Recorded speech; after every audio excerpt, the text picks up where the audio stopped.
ওয়াসিম ভাইয়ের বাংলাদেশ, শান্ত ভাইয়ের বাংলাদেশ, এই আবু সাইদের বাংলাদেশ, মুগ্ধ ভাইয়ের বাংলাদেশ।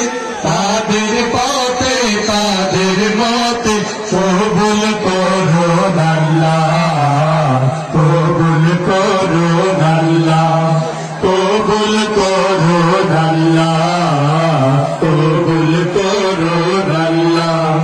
এই ওলি আল্লাহর বাংলাদেশ, এই শহীদ গাজীর বাংলাদেশ, রহম করুন আল্লাহ, রহম করুন আল্লাহ, রহম করুন আল্লাহ, রহম করুন আল্লাহ। আল্লাহ আপনার প্রেমে শহীদ যারা, আমরা তাদের বংশধর, আমরা তাদের বংশধর। তাদের পথে তাদের মতে কবুল করুন আল্লাহ, কবুল করুন আল্লাহ, কবুল করুন আল্লাহ, কবুল করুন আল্লাহ।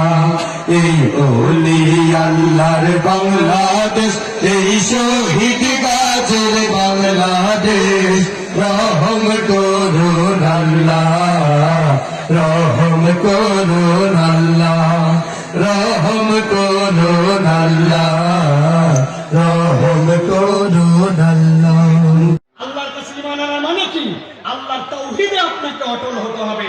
আল্লাহ রাব্বুল আলামিন ছাড়া কারো সাথে ইবাদত করা যাবে না, এবং আল্লাহ ছাড়া কাউকে ডাকা যাবে না। বান্দা যদি এইটা করে, আল্লাহ বলছেন, বান্দা তোমার গুনাহ যত হোক, আমি রব্বুল আমিন তোমাকে প্রকৃত তওবাকারী হিসেবে কবুল করে নিয়ে আমি তোমাকে মাফ করে দিব। তবে একটা শর্ত আছে, বান্দার হক নষ্ট করা যাবে না, ঠিক কি না? আপনি দেশের টাকা বিদেশে পাচার করে দিবেন, আপনি দেশের হরিলুট করে ফেলবেন, রাস্তাঘাট খেয়ে ফেলবেন, আপনি দেশের বিভিন্ন জায়গায় জালিয়াতি করবেন, যেই প্রজেক্ট অল্প টাকায় হয় ওইটা 10 গুণ 20 গুণ বাড়াবেন। এরপরে শেষ বয়সে এসে আল্লাহর কাছে তওবা করবেন, মাফ পাওয়ার কোনো সুযোগ নাই। মনে করছেন দেশের থেকে হয়তো বেরিয়ে গেছি, পালায় গেছি আর মাফ পেয়ে গেছি, এত সোজা নয়। আমি আপনাদের কাছে জিজ্ঞাসা করতে চাই, আমেরিকা কি আল্লাহর দুনিয়ার ভিতরে না বাহিরে?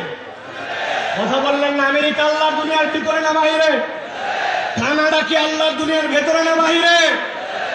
ফ্রান্স কি আল্লাহর দুনিয়ার